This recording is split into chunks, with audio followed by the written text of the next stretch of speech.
Well, good morning, everyone. And I say good morning. I am coming to you from Singapore, where it is 6:45 in the morning, which means there is a risk that that door will open and some children will walk in. So you're going to get to meet my kids either live or via some of my remarks. So I want to do three things during this conversation, drawing on our recently released book, Eat, Sleep, Innovate. Number one, I want to tell you what innovation is and how you can do it. Number two, I want to talk about our view of the biggest thing that is blocking innovation inside organizations. And number three, I want to give you a tool to help you overcome the thing that's blocking innovation. First, what innovation is and how to do it. In the book, Eat, Sleep, Innovate, we define innovation very simply: something different that creates value. Let me parse that phrase. Something different reminds us that innovation isn't just about breakthrough technologies, things like hypersonic planes or world-saving vaccines. We need these things. We love these things, no doubt, but we also cherish the day-to-day, everyday innovations that make life just a little bit better. The broadness of something different reminds us that innovation is not the job of the few, it is the responsibility of the many. The phrase creates value separates innovation from its precursors, things like invention and creativity. Those are important, no doubt, but until you take that initial spark and turn it into improved revenues, improved profits, improved engagement, improved customer loyalty, whatever it is you're trying to do, in our eyes, you have not innovated. Never forget the phrase from the great Thomas Edison. Genius, he once said, is 1% inspiration and 99% perspiration. Innovators sweat to create value. How exactly do innovators sweat? Well, combining together academic research with our applied fieldwork suggests that there are 5 behaviors that innovators follow to improve their ability to do something different that creates value. The first behavior is curiosity. The quest to do something different that creates value starts by questioning the status quo, asking how might we do it differently? How might we do it better? Behavior number 2 is customer obsession. If you want to create value, you have to solve a problem that matters.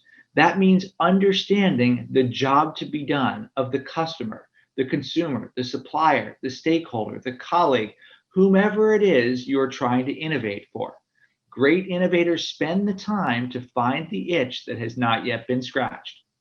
Behavior number 3 is collaboration. Great innovators recognize that magic happens at intersections when different mindsets, skills, and backgrounds collide. They seek to get diverse input from diverse people, recognizing that none of us are as smart as all of us. Behavior number 4 is being adept in ambiguity. Great innovators recognize that every idea, and I mean every idea, is partially right and partially wrong. What separates success from failure isn't the quality and thoroughness of analysis at the beginning of the process. It's how you manage the journey of trial and error experimentation that lets the right answer emerge out of the marketplace. Behavior number 5, empowered. You can't do something different that creates value unless you actually do something. Innovators don't just talk. Innovators don't just create PowerPoint slides. They do. They have a bias for action. They ask forgiveness rather than asking for permission. Eat, Sleep, Innovate tries to address a mystery. The definition of innovation that I've given you is straightforward. Those 5 behaviors are easy enough to do. And in fact, all of us have the inborn ability to do this. I mentioned my children before. I've got 4 children. I didn't have to teach them these behaviors because, like all children, they entered the world naturally curious, naturally creative, naturally willing to experiment, naturally focused on going and trying things. That's why it's natural for them to innovate. When Singapore went into its lockdown last year, my eldest son, Charlie, now 15, came up with an innovation, Camp Bonk, a way to entertain his siblings during spring break. It had a kicking theme song. Holly, my 13-year-old daughter, a couple years ago won second runner-up in a regional entrepreneurialism contest for an idea that she created with her friend to build a platform to connect the old and the young called Generation Connection. She got no coaching from dad. It was just entrepreneurial energy magnified at scale. My 9-year-old boy, Harry, invents entire worlds, including Harrylandia, a mythical land where he is God and king. And my 4-year-old son, Teddy, well, he's inventing and creating and innovating every single day. These behaviors come natural to children, but there's struggles inside organizations. Study after study shows that about 90% of organizations say that innovation is critical, but only about 1 in 10 report being pleased with their progress working on innovation. What's the issue? Let me tell you a story that happened in 2016 in Singapore that helped to bring the problem into sharp relief. During the week, we received a letter from the condo association in which we lived in Singapore describing an incident that had happened over the weekend. The letter said your children were found on the multi-play court defacing it with some materials. Good old Singapore had captured this on CCTV footage and went on to say this is unacceptable. What happened on the Sunday afternoon in question? My kids were bored. They said, "Dad, can we go down to the basketball court and draw a baseball diamond on it in chalk?"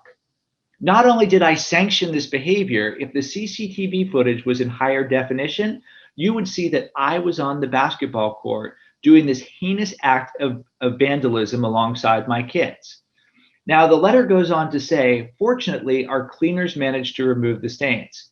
That's partially true and partially false. The stains were indeed removed, but it wasn't by cleaners. The first drop of rain hit before we even left the tennis court. By the time we got back up to our condo on the 22nd floor, there was no evidence that we had ever been there. Let's zoom in to Harry. At the time, Harry was 5 years old. Harry's got this shock of blonde hair. He's insatiably curious, always asking questions. He's a goofball. He's got a big grin on his face. His nickname at school is Happy Harry. What lesson does he take away from this? The lesson he learns is that creative expression, even benign creative expression, carries a risk of getting slapped on the wrist. He'll go to school and he'll learn that there's right answers to tests and there's wrong answers to tests. He'll go to organizations and Happy Harry will learn there's a way to do things and there's a way not to do things. Those innate capabilities that allowed him to successfully innovate as a child are contained. They are constrained by learned helplessness. And it gets even worse. Organizations exist to do what they are currently doing more effectively and more efficiently. Innovation is something different.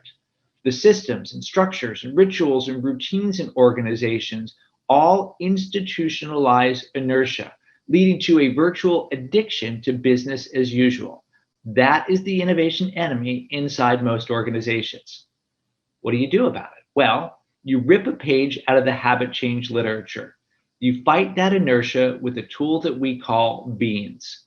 A bean is a behavior enabler coupled with an artifact and nudge.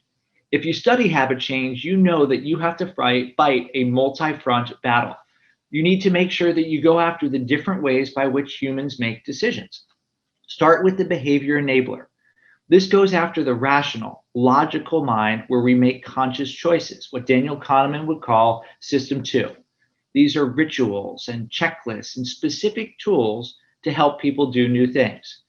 Artifacts and nudges, well, those go after System 1, the unconscious, where we make snap decisions. These are the invisible or visible things that gently redirect you to do new things.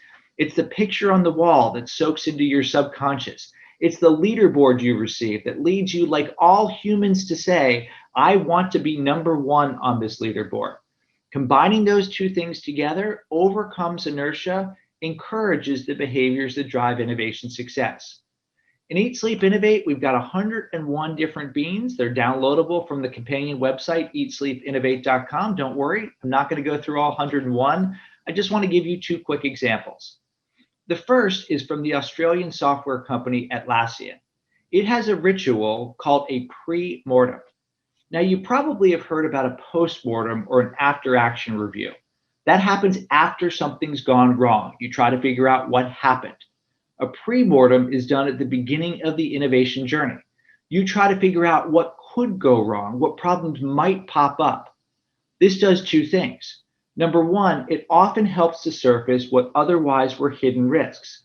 Number two, it conditions you to understand that failure is in fact an option. It creates psychological safety and lets you recognize that the path to innovation success is at least a winding one, and one that typically will include fumbles and it will include failures. Another example is from the Finnish gaming company Supercell. It's working on new games all the time. Sometimes it succeeds. Everyone gets together, they crack open a beer. Sometimes it fails. They say this game is never going to work. Everyone gets together, they pop open champagne. They say cheers to failure. This again does two things. Number one, it says a good, not bad thing has happened here. And number two, it lets them say goodbye to the project, stopping the creation of one of the most invisible but powerful enemies to innovation inside organizations, the zombie project, the walking undead that sucks all the innovation life outside of the organization. Now, of course, it's more complicated than a bean, but a bean coupled with all the things you know about culture change can overcome those blockers, can encourage the behaviors that drive innovation success. I want to leave you with this image here. This image is my 4 children. This shows my fundamental conviction. My conviction is the world's largest untapped source of energy is not in the wind, it's not in the water, it's not in the sun. It's inside our established organizations that are filled with people that once were, from left, curious Charlies, hopeful Hollies, happy Harrys, and thoughtful Teddies. My mission as a parent is to make sure these children never lose their love of learning. My mission as an advisor to organizations around the world is to help them capture, harness, and amplify the latent innovation energy that lies within. You've heard about some of the big challenges that we face in the world. Innovation is indeed our shared responsibility. I hope you use the ideas that I've talked about here and you go and do something different that creates value. Thank you very much.